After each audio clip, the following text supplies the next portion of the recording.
So we have discussed so far different database models with more focus on the relational models, where everything is organized around one table devoted to specific entity. And we also talked about entity relationship diagrams, which is basically a structure, a scheme for how we want to organize our databases. So, and we also looked at how you can draw an ER diagram using free software.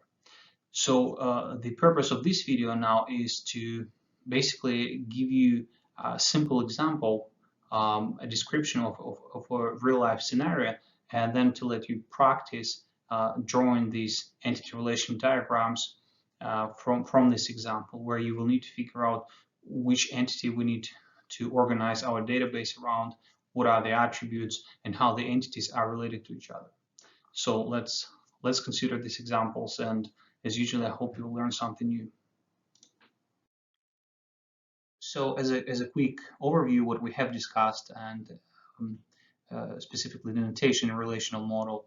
So you remember that we have our entities in rectangles and named with capital letters, and our relation or our tables are organized around the entity. And this in these bubbles we have attributes, and attributes in parentheses are composite attributes that can be further divided into so-called atomic attributes that can't be divided anymore. We have unique identifier for each entity unit, like faculty. And we have our connection here in a diamond. And we also talked about cardinality, which can be one to many, many to many, many to one. So in this case, it's one faculty to many students. So this is just a refresher. So with this notation in mind, now you can look at other examples, and it will be easier for you to understand these diagrams now. So if we look at this, for instance, the software database diagram, you can see now its main entities and the relationships between them. Right, it's a bit more complex than the faculty-student diagram we've just seen, but still you can make some sense to you. Well, at least more sense than before.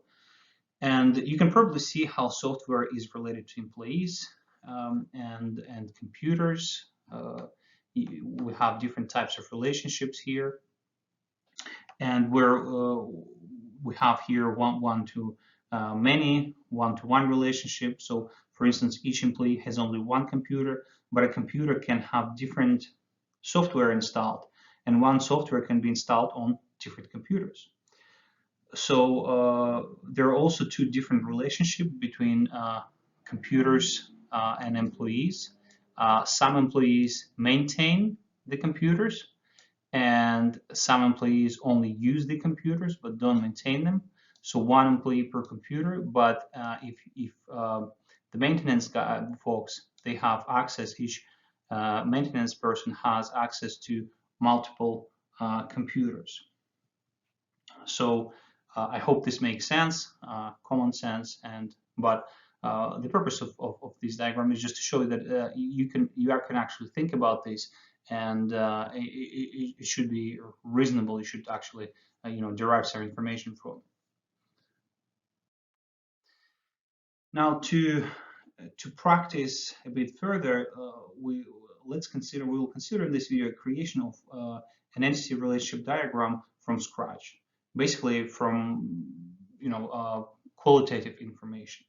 So let's consider this Bob's Burger example, and I will not read it out to you. I just suggest you put it on pause and read the entire thing, because it doesn't make sense to skip this. You will not learn much.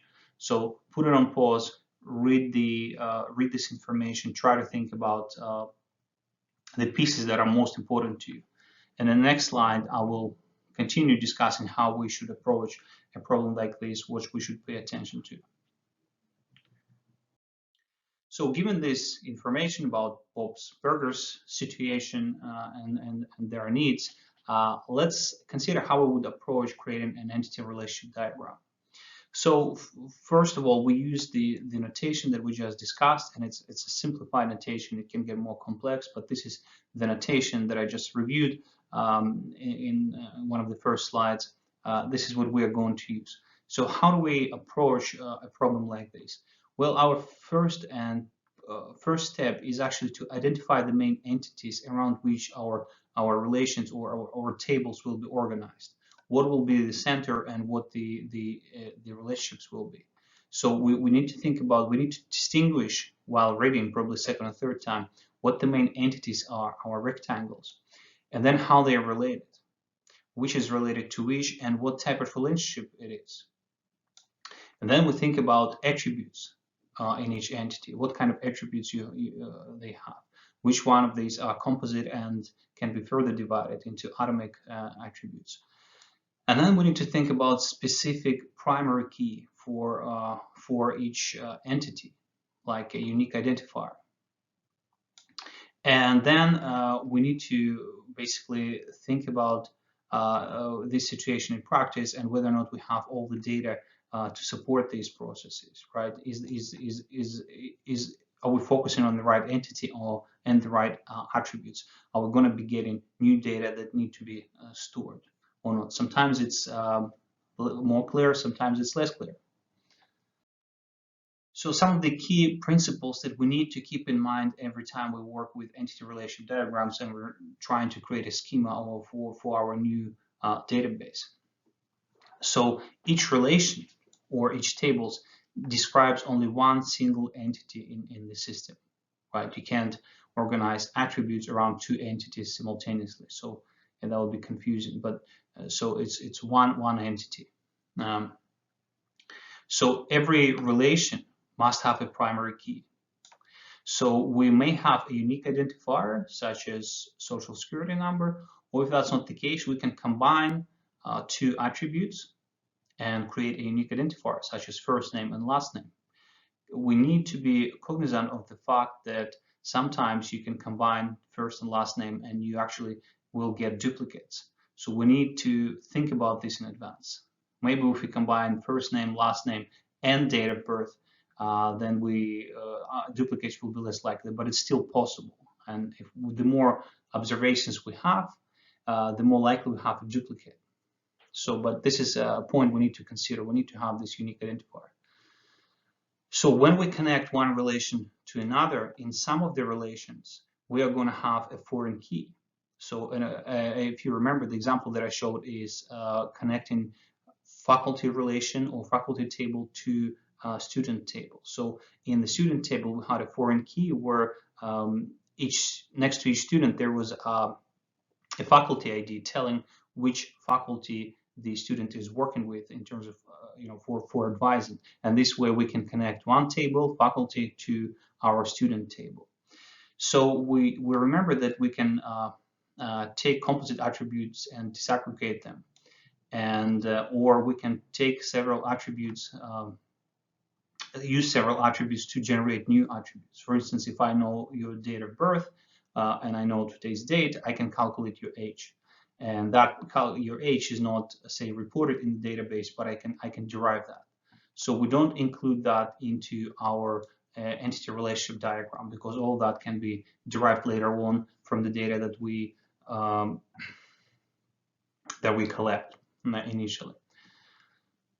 So we also try to separate each attribute into atomic pieces, right, inseparable. So such as first name and last name, zip code, and so on. So if there is state and zip code, we separate the state and zip code, and first and last name are separated. So we try to make it as granular as it makes sense to us, and you don't want to separate zip code by letter. That wouldn't make much sense. Although if there is some system, say certain states begin with certain number, we may try to separate first number just to and convert that to the state or something, but usually it doesn't make much sense. And unless it does, we just divide all attributes to the point where it makes sense to us. But we do try to do that.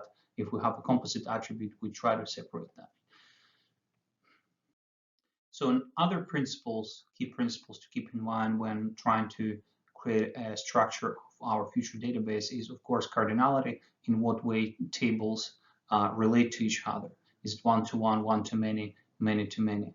And for our purposes, there is one limitation with the software that we'll be using, the Microsoft Access, is that many-to-many relationships cannot be implemented in Access. So that's one thing to remember.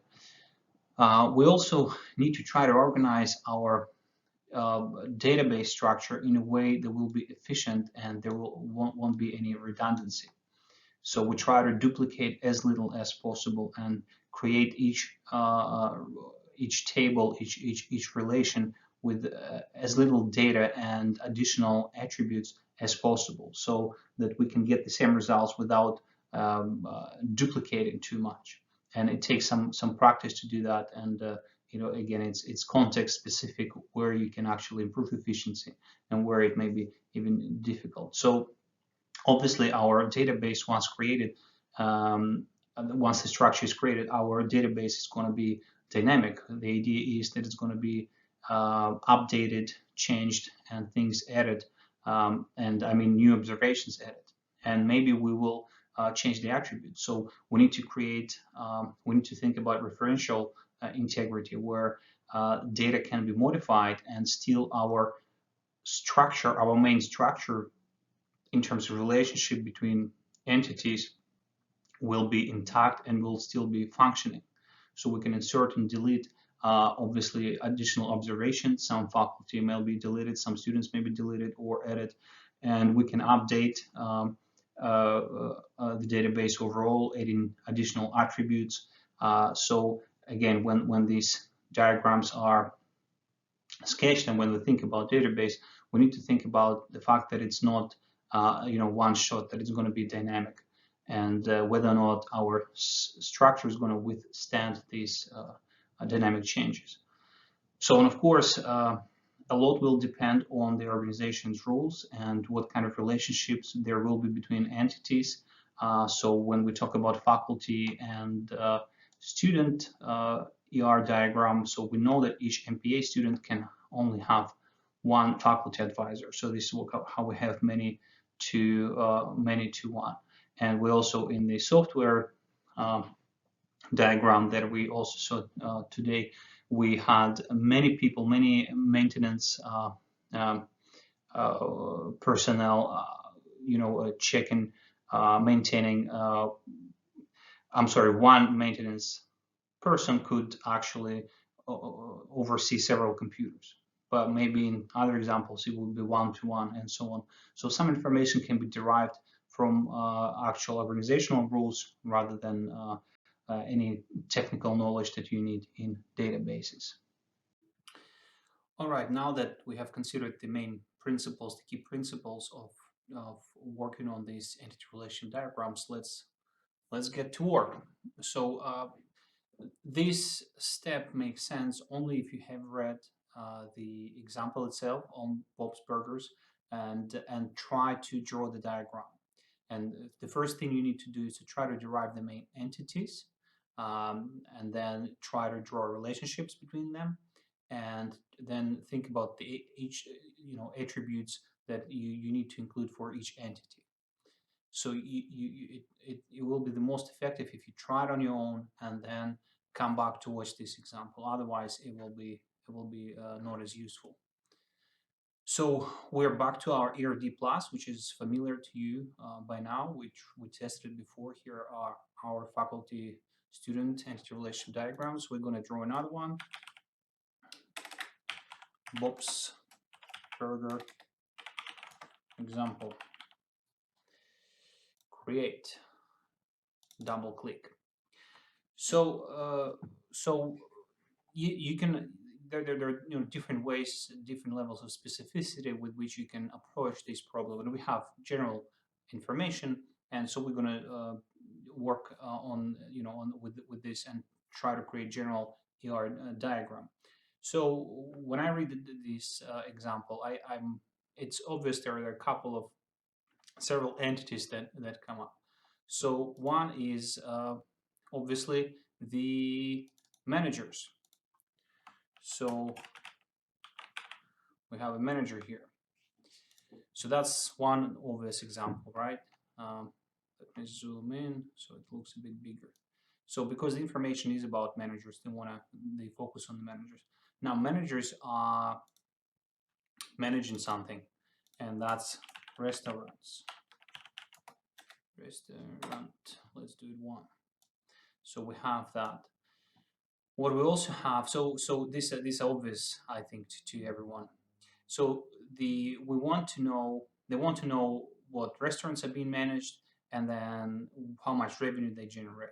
And the revenue is related to obviously the profit is related to costs and revenue. So we need to know how much actually they order and probably what they order. So order is another entity, and let's see. Move it a bit here. And the orders are related to food supplies. Can place it anywhere we want.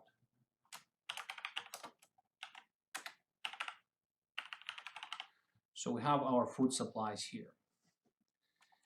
And so let's put that actually in capital. That's what shows capital letters. Restaurant, order, and food supplies. So this is how this is the type of notation we use for our entities. So we have a relationship between restaurant and manager, and let's place this here. And the manager actually manages the restaurant. So this is the type of relationship they have. And so let's connect them.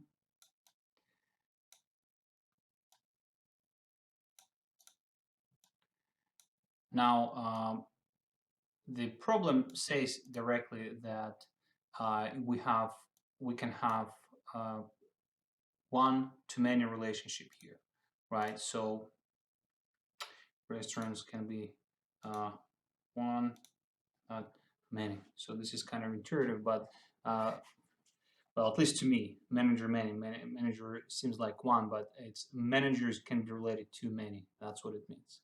So we have one manager related to many restaurants. And so we also have a relationship between restaurants and orders. So relationship placing here, and the placing orders. Let's say places. Any word can be used that makes sense to you, that easy to remember. So connect these and connect. Now, what kind of relationship this is? Can the same order come from multiple restaurants? No. Can a restaurant place multiple orders? Yes. So it's one to many again. So order can be on only one, and restaurants can be related to many orders. So that's another type of relationship. And the last relationship is order to food supplies. So here, apparently, food supplies could, what kind of food is it? Is it potato? Is it apples, milk, dairies, and so on? So we obviously an order can contain multiple food supplies, and each food supply can show up in multiple orders, right? So another relationship here, and we can say what order contains, and connect them. And this one is going to be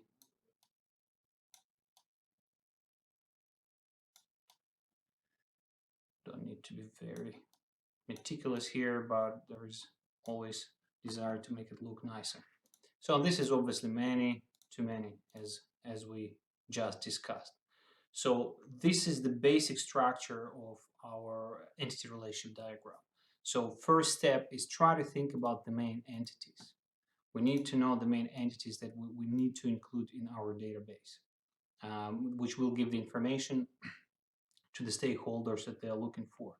So that's one. Then the next step is the type of relationships that exist between the entities.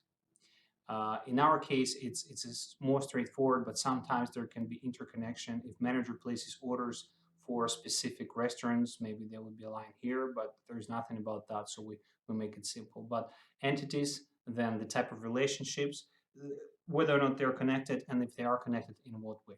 And the next thing is obviously attributes, and most importantly, the unique identifiers that we need, the primary um, attributes. So let's begin with managers, add attribute, and let's do a composite attribute, which would be their name. Name, it's composite because it can be further divided. Component attribute, first name, and then another component attribute, which is their last name. We type all that into one word. Okay, that's one.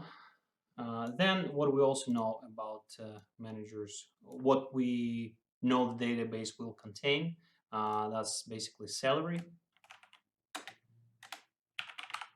their salary, and whatever else there is in the description that we may include, if there is something mentioned that we can add here. But primarily what we also want to add is our manager ID. So we need to identify the manager somehow. We could basically use their name unless there are duplicates, or we can assign, or I bet there is some kind of identification within the organization. And so this is what we're going to use as our primary key here to distinguish between all the managers here. So that is our primary identifier. So and this basically takes care of our manager relation, our manager table. Now with restaurants, what do we know about them? Well, address is one of these. Then we can add their phone number, right? That information is provided in the problem. So what else? It says they want square footage, square feet, whichever you like. That's the size, the area of the restaurant, and we also want to add sales here, how much they actually generate, how much money they make. So that's what we need to know. And obviously each restaurant we need a primary key, because then otherwise there is no way to connect to specific. If we have just a list of square feet, sales, phone numbers, we can use obviously phone number as an identifier. It can be our primary key. Or well, they shouldn't be the same, by the way. But what if they change over time, right? If you have the database running for 5 years, then the phone number changes, and that's it. So again, it's often easier to basically assign, add an attribute, a unique restaurant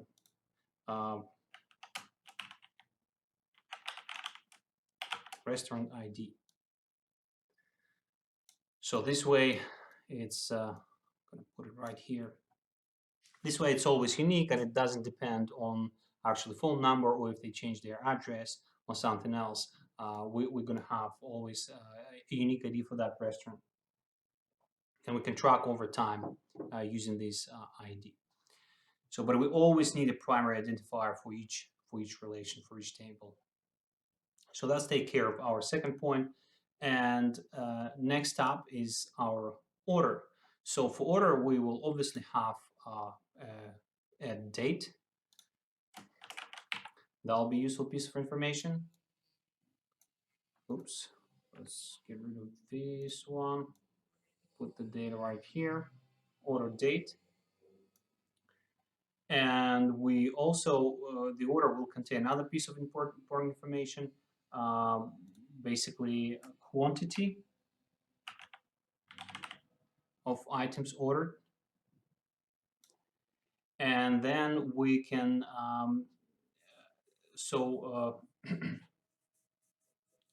we can add product number,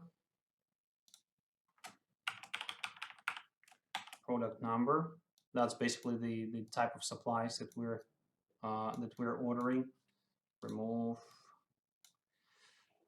is it 55, which would be potato, 56, I don't know, apples. And what else we need is obviously a unique identifier, which would be order number. So any order usually comes with some unique number.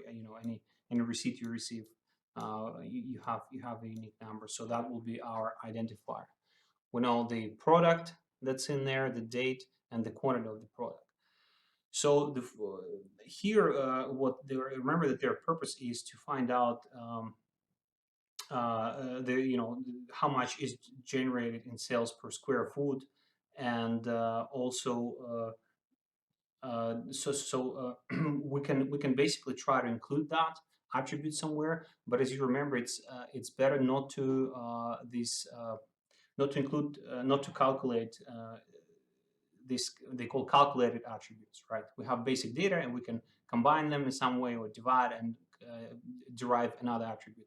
So we don't do that in the diagram. We can do it later because we will have all the information. We have sales, we have square foot, and we can basically manipulate these attributes later on and derive additional information if we want, but we don't include that into our table. So that's the information for the order. We have unique identifier, and with the supplies, we have supplies description.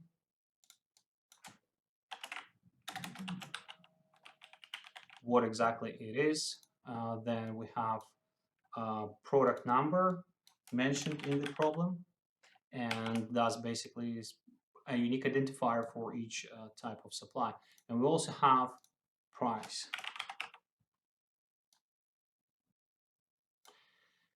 So, and this is what our diagram would look like. Let me see if I can move it like that. So you can rearrange it any way you want, select specific parts of it. So whichever way makes sense to you, put it here. You can do it this way, then do it this way. Anyway, you see you have a lot of flexibility here. You can spend 10 hours doing this if you have infinite amount of time. And this is basically our diagram of Bob's Burgers problem. This is how you would structure it. This is very general, of course. In real life scenario, you would have many more information and probably more attributes and challenges. But keep in mind the process, the algorithm that we're using here. We begin with identifying the main entities we need, then with which entities are related to which, and then what type of relationship there is. One to many, many to many, one to one, and so on. And then we populate our diagram with necessary attributes. And the primary key has to be there always. Primary, almost missed that. That could be a problem. So this is how you do it. I hope you learned something new, and I hope it will be useful for your assignments.